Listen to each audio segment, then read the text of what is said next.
Nama saya Roni Della Sirna dan saya seorang trainer hipnoterapis bersertifikat resmi yaitu dari International Association of Counselor and Therapy USA. Jika mau mengikuti sesi ini ya, panjenengan boleh pindah geser ke samping yang tidak mau. Jadi saya mau yang fokus.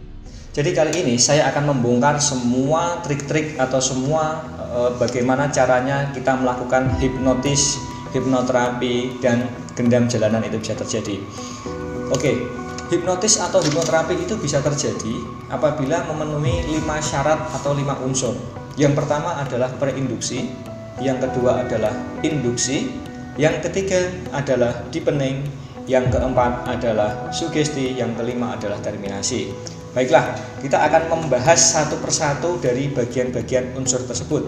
Untuk preinduksi sendiri adalah proses di mana kita melakukan pendekatan terhadap klien, di mana sebelum kita melakukan induksi atau sebelum kita melakukan membuat orang menjadi rileks atau nyaman, harus kita tes sugestibilitasnya dia, apakah dia termasuk orang yang sangat mudah dihipnotis atau dia termasuk orang yang sedang atau bahkan yang sulit dihipnotis. Nah, jadi apabila kita mau melakukan hipnotis jalanan atau hipnotis panggung, kita wajib mengetahui tipikal-tipikal dari seseorang tersebut. Kita tes sugesti dengan cara preinduksi itu. Apabila dia mudah atau dia mampu mengikuti instruksi dari kita, maka dia termasuk orang yang sangat-sangat mudah dihipnotis. Dan tentunya apabila orang tersebut mudah kita lakukan tes sugesti pada tahap preinduksi, maka dia termasuk orang yang sangat mudah dan akan sangat-sangat mudah sekali untuk kita hipnotis atau kita induksi. Oke, itu adalah pengertian preinduksi. Terdiri dari macam-macam contoh. Jadi yang pertama adalah yang biasa saya lakukan adalah membuat jari ibu jari dengan jari telunjuk itu menjadi lengket. Yang kedua mungkin bisa dengan mata terkunci atau mata dikasih lem. Yang ketiga mungkin bisa dengan menggunakan tangan kaku, sugesti tangan kaku menjadi baja. Atau yang ketiga mungkin kita bisa menggunakan balon udara. Jadi orang kita sugesti seperti memegang balon udara. Yang selanjutnya bisa kita coba menggunakan ini ya. Jadi dia duduk dan kursi yang didudukinya terdapat lemnya. Nah, itu adalah beberapa tahapan-tahapan dari preinduksi dan contoh-contohnya adalah seperti yang saya sebutkan tadi. Jadi Anda bebas memilih salah satu yang mana saja. Setelah ada orang yang berhasil melakukan tahapan seperti itu, maka syarat yang kedua adalah induksi, di mana induksi tersebut adalah syarat untuk membuat orang menjadi terhipnotis ya. Jadi dia sudah masuk ke preinduksi. Setelah itu kita giring atau kita arahkan ke induksi. Induksi adalah proses di mana ide kita bisa masuk tanpa kritik. Jadi seperti shock induksi ataupun seperti titik fokus atau seperti macam-macam, nanti akan saya kupas. Kali ini saya akan mempraktekkan preinduksi menggunakan jari-jari yang lengket. Oke, baiklah sekarang Mbak Risma. Mbak Risma sekarang tangannya boleh fokus ya, ini coba. Oke, fokus seperti ini, matanya pandangannya ke sini. Oke. Sekarang bayangkan Mbak Risma, sekarang jari ini ada lemnya, terus ada lemnya, sehingga kalau ada lemnya, tangan ini menjadi lengket. Paham ya Mbak Risma ya? Oke. Pada hitungan ketiga nanti, entah bagaimana caranya, tiba-tiba tangan ini menjadi lengket sekali, terus lengket sekali, bagus. Oke. Dan sekuat apapun Mbak Risma mencoba untuk melepaskannya, justru yang terjadi tangan ini menjadi semakin lengket dan tidak bisa dibuka karena tangan ini ada lemnya. Paham ya Mbak Risma ya? Oke. Pada hitungan ketiga nanti cobalah Mbak Risma untuk membukanya. Namun justru yang terjadi tangan ini akan terkunci karena ada lemnya. Pada hitungan ketiga boleh Mbak Risma untuk mencoba membukanya, tapi justru Mbak Risma tidak akan mampu untuk membukanya. Oke, 1, 2, 3, cobalah. Nah, lengket kan? Lengket? Iya. Nah, rasanya gimana? Kaku mas. Kaku. Kakunya itu kaku banget ya? Kaku banget. Oke. Inilah preinduksi atau uji sugestibilitas menggunakan tangan terkunci atau kita kasih sugesti lem. Dan kalau berhasil, orang yang akan kita hipnotis itu akan menjadi seperti ini. Jadi dia tidak akan bisa terbuka. Andai pun kalau nanti Anda melakukan kegagalan, berilah edukasi yang pas atau yang tepat. Karena pemahaman dari klien atau pemahaman dari orang yang kita hipnotis itu sangat penting. Jadi logikanya kalau misalnya ini lengket harus ada lemnya atau ada semennya. Jadi pastikan samakan pemahaman Anda dengan orang yang Anda hipnotis. Oke, sekarang sebelumnya ini, sekarang Mbak Risma, Pak hitung 3 nanti tangannya menjadi normal. 1, 2, 3 normal. Oke, normal ya. Oke, nah itulah ketika kita sudah berhasil memberikan sugesti, maka tangan Mbak Risma tadi bisa lengket. Ketika kita sudah memberikan sugesti untuk normal, maka dia akan normal. Itulah tes sugestibilitas menggunakan tangan lengket. Oke, baiklah, kali ini saya dengan Mbak Karisma ya, Mbak Risma. Jadi saya akan mempraktekkan bagaimana cara trepingasi itu terjadi. Dan di sini saya menggunakan teknik arm katalepsi atau tangan kaku. Oke, seperti ini Mbak Ayu, Mbak Karisma. Jadi ini tangan Mbak Karisma sekarang ini. Ini sekarang genggam, coba genggam. Oke. Sekarang fokus ke tangan Mbak Risma ya. Oke. Bayangkan sekarang tangan Mbak Karisma ini menjadi seperti baja. Seperti baja, terus seperti baja. Baja itu gimana? Kaku ya. Oke, keras, lagi keras. Keras seperti baja, bagus seperti baja. Sehingga sekarang saat Ayu berusaha membengkokkan, justru yang terjadi tangan ini akan menjadi semakin keras dan tidak bisa dibengkokkan ya, karena tangan Mbak Risma sekarang sudah menjadi baja. Jadi kalau Mbak Risma mencoba dibengkokkan, justru yang terjadi menjadi semakin lurus karena tangan ini sudah menjadi baja. Oke, pada hitungan ketiga nanti cobalah untuk membengkokkannya, tapi justru saat Mbak Risma berusaha membengkokkannya, justru yang terjadi tangan ini menjadi seperti baja. Oke, 1, 2, 3, coba dibengkokkan. Nggak bisa ya? Oke, nggak bisa. Oke, jadi trik yang pertama adalah kita mencoba untuk memakai arm katalepsi atau tangan baja. Dan saat Anda berhasil, orang yang Anda hipnotis itu tangannya akan menjadi seperti baja karena dia tersugesti tangannya menjadi baja. Oke, Mbak Risma, pada ketiga nanti normal lagi, 1, 2, 3, normal. Jadi kan ya, normal lagi, normal. Normal. Oke, normal ya. Oke, itulah uji coba dari arm katalepsi atau tangan kaku. Kali ini saya akan memberikan contoh uji sugestibilitas menggunakan balon udara. Jadi kalau balon udara ini adalah klien atau subjek, kita arahkan atau kita berikan contoh bahwasanya tangan kanannya dia sedang memegang sebuah balon udara. Untuk lebih jelasnya akan saya praktekkan langsung seperti berikut ini. Oke, Mbak Risma boleh duduk yang paling relax. Oke, tangannya seperti ini, terus tutup mata Mbak Risma. Mbak Risma, sekarang bayangkan tangan kanan Mbak Risma.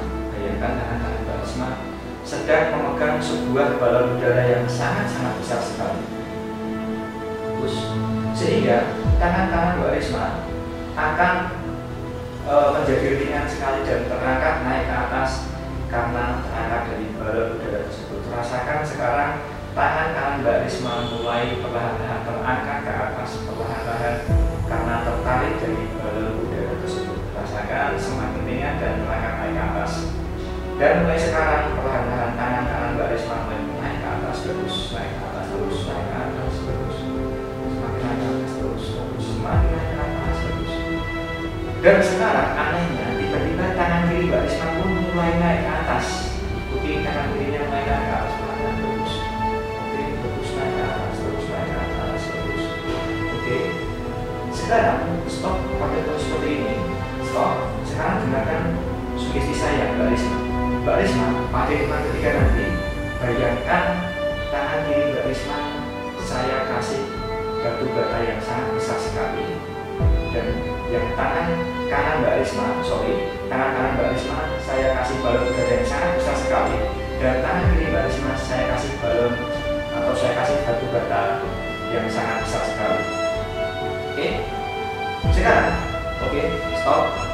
Bayangkan sekarang Mbak Risma, sekarang tangan kanan Mbak Risma sedang memegangi sebuah balon udara dan tangan kiri Mbak Risma sedang memegang batu bata. Sehingga pada hitungan ketiga nanti tangan kanan akan naik ke atas dan tangan kiri akan turun ke bawah. 1, 2, 3, tuh. Oke, tangan kirinya semakin turun terus. Semakin naik ke atas tangan kanannya, dan sekarang balon udaranya akan saya tembak menggunakan pistol, dan balon udaranya akan akan bocor sehingga tangan kanan Anda nggak bisa. 1, 2, 3, drop. Terus, oke. Baiklah, itulah tadi contoh-contoh dari uji sugestibilitas menggunakan metode balon udara. Apabila kalian paham, tentu kalian akan bisa mengikuti instruksi dari Anda dan tangannya akan otomatis naik. Sama saya, Roni Blasel. Oke, baiklah. Kali ini saya akan mencontohkan menggunakan tes sugestibilitas dengan mata terkunci atau mata lengket. Oke, caranya adalah orang yang akan kita hipnosis suruh membayangkan bahwa matanya itu ada lemnya, ya. Jadi matanya itu terdapat lemnya. Jadi gini, Mbak Risma boleh tutup mata ya, relax. Oke. Sekarang bayangkan mata Anda ini saya kasih semen atau saya kasih lem. Sehingga kalau saya kasih lem, mata ini menjadi semakin lengket dan tidak bisa dibuka. Sekuat apapun Mbak Risma berusaha untuk membukanya, maka justru yang terjadi mata Mbak Risma akan menjadi semakin lengket karena dari lem tersebut. Cobalah Anda membukanya, namun saat Anda mencoba, Anda tidak akan mampu untuk membukanya apabila Mbak Risma akan menggunakan kepala. Panggilan ketiga nanti Mbak Risma boleh mencoba untuk membuka mata Mbak Risma, namun yang terjadi Mbak Risma akan menjadi matanya menjadi semakin lengket dan tidak bisa dibuka. 1, 2, 3, cobalah. Ya, oke, bisa dibuka, tidak bisa ya. Oke, sekuat apapun Mbak Risma berusaha membukanya, maka justru akan menjadi semakin lengket. Cobalah Mbak Risma berusaha sekuat tenaga, dibuka sekuat tenaga. Kuat tenaga, namun justru matanya akan menjadi semakin lengket dan semakin terkunci karena dari lem tersebut. Oke, jadi bukan nggak? Sulit ya. Nah, anehnya sekarang Mbak Risma boleh menganga Mbak Risma, boleh plongo nggak? Plongo itu nggak apa-apa. Plongo itu gini, plongo. Nah, ini sekarang jadi kaku. Oke, dan tidak bisa nempel. Kaku, jadi lebih lebar lagi. Nah, terus jadi kaku semua. Sekuat apapun Mbak Risma berusaha untuk menutup mulut dan membuka mata justru yang terjadi akan semakin kaku dan tidak bisa dibuka. Cobalah Mbak Risma kalau bisa. Oke, nggak bisa? Nggak bisa ya? Oke, itulah uji sugestibilitas menggunakan mata terkunci dan kita tadi memberikan tambahan sugesti bahwasanya dia tidak bisa menutup mulut. Oke, 1, 2, 3 normal.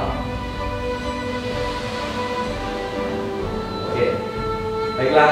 Nah, itulah uji sugestibilitas. Jadi itulah beberapa contoh-contoh dari uji sugestibilitas dalam tahapan reinduksi. Dan ini wajib dilakukan ketika Anda mau menghipnotis seseorang. Jadi untuk mengetahui apakah subjek itu termasuk orang yang mudah dihipnotis atau sedang atau sulit untuk dihipnosis. Nah, ketika subjek atau orang yang akan kita hipnosis sudah bisa melakukan sugesti dari kita atau bisa sudah melakukan perintah-perintah kita, maka tandanya klien atau subjek sudah bisa kita hipnotis. Kali ini saya akan menggunakan contoh uji sugestibilitas menggunakan lem lagi atau orang tidak bisa berdiri dari kursinya. Oke, Mbak Risma, sekarang Mbak Risma boleh duduk yang relax. Oke, seperti ini, relax ya. Oke, sekarang tangannya seperti ini, Mbak. Oke, Mbak Risma, sekarang bayangkan kursi yang Anda duduki, Mbak Risma. Kursi yang Anda duduki ini ada semennya. Bayangkan dan rasakan perlahan-lahan kursi yang Anda duduki itu ada semennya. Jadi saat kursi ada semennya, maka sekuat apapun Anda berusaha untuk berdiri, maka yang terjadi Anda akan semakin lengket karena kursi yang Anda duduki sudah ada semennya. Ingat, sekuat apapun Anda berusaha untuk berdiri, maka justru yang terjadi Anda akan semakin lengket. Karena sekuat apapun Anda berdiri, Anda akan semakin lengket karena terdapat semennya. Apabila Mbak Risma paham, Mbak Risma boleh angkat kepala. Paham ya Mbak ya? Oke, pada hitungan ketiga nanti, entah bagaimana caranya, tiba-tiba kursi yang Anda duduki ada semennya dan saat Anda mencoba berdiri, maka Mbak Risma tidak akan mampu untuk mencoba berdiri. 1, 2, 3, coba untuk berdiri. Gimana? Gak bisa. Gak bisa? Serius gak bisa? Gak bisa benar? Ya? Oke, gak bisa? Serius? Iya. Oke. Nah, jadi apabila kita sudah berhasil mensugesti orang yang kita hipnosis ini dengan lem terkunci, atau kita kasih sugestinya menggunakan semen. Nggak lihat diri ya, baik ya. Kalau misalnya saya tinggal gimana? Ya, karena ini dia sudah berhasil, dan ini belum hipnotis, ini hanya permainan pre-induksi, atau kita melakukan tes sugestibilitas. Mbak Risma tidak mampu untuk berdiri. Oke, Mbak Risma, karena ini acaranya sudah selesai, maka Anda akan saya tinggal di sini ya. Oke, sekarang Mbak Risma ada berdiri? Nggak bisa. Coba berdiri sekuat tenaga. Nggak bisa. Oke, sekarang panjang 3 normal, 1 2 3 normal. Normal. Oke, bisa ya? Ya. Oke. Baiklah, itulah untuk uji sugestibilitas menggunakan lem. Dan ketika kita sudah berhasil, maka orang yang kita akan hipnosis dia akan bisa melakukan pola-pola atau melakukan sugesti-sugesti dari kita. Kali ini saya akan mempraktekkan preinduksi menggunakan body catalepsy, di mana body catalepsy ini adalah seluruh tubuh menjadi tegang dan kaku. Jadi kalau ada yang bilang bahwa ini settingan, ini cuma rekayasa, saya akan buktikan di sini, dan ini benar-benar kita tidak ada rekayasa, begitu ya, Mbak Nike ya. Jadi untuk membuktikannya, saya akan menggunakan teknik yang namanya preinduksi body catalepsy. Sekarang gini, Mbak Nike sekarang Mbak Nike boleh berdiri ya, boleh tutup mata, relax. Oke, sekarang bayangkan tubuh Mbak Nike sekarang menjadi seperti besi dan seperti patung. Saya semen terus menjadi seperti patung lebih kaku lagi, semakin kaku, terus kaku. Oke. Sehingga semakin kakunya itu tidak akan bisa bergerak sama sekali, dan seluruh tubuh ini menjadi sangat kaku sekali. Oke, Mbak Nike hanya bisa menganggukkan kepala, tapi Mbak Nike tidak bisa bergerak apapun, cuma bisa menganggukkan kepala. Apabila Mbak Nike sudah merasakan seperti patung, Mbak Nike boleh menganggukkan kepala. Oke, sekarang seluruh tubuh Mbak Nike menjadi sangat kaku semua, kaku semua. Oke, sekarang akan saya buktikan kita menggunakan body catalepsy. Oke, kaku terus. Kaku.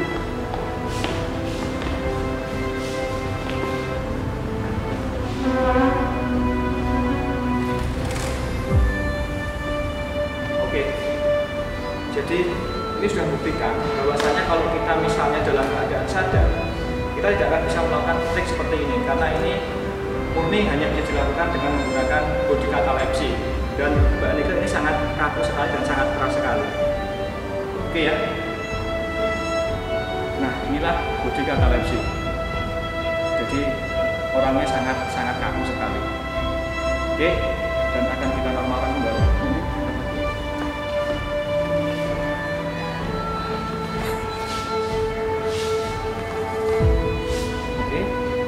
Sekarang Mbak Nike, pada hitungan kelima nanti Mbak Nike merasakan seluruh tubuhnya menjadi tenang dan menjadi rileks, bahkan menjadi sangat segar sekali. Dan seluruh ketegangan ini akan menjadi semakin rileks dan rileks lagi, semakin tenang, semakin rileks dan semakin nyaman. 1. Ambil nafas yang panjang, 2. Buang air mulut, 3. Lemesin seluruh tubuhnya menjadi rileks lagi, semakin rileks. 4. Persiapkan diri Anda untuk buka mata, dan 5. Mbak Nike boleh buka mata dengan perasaan yang sangat nyaman. Sama saya, Roni Glasena dan Keselen. Kak Nike Rizka.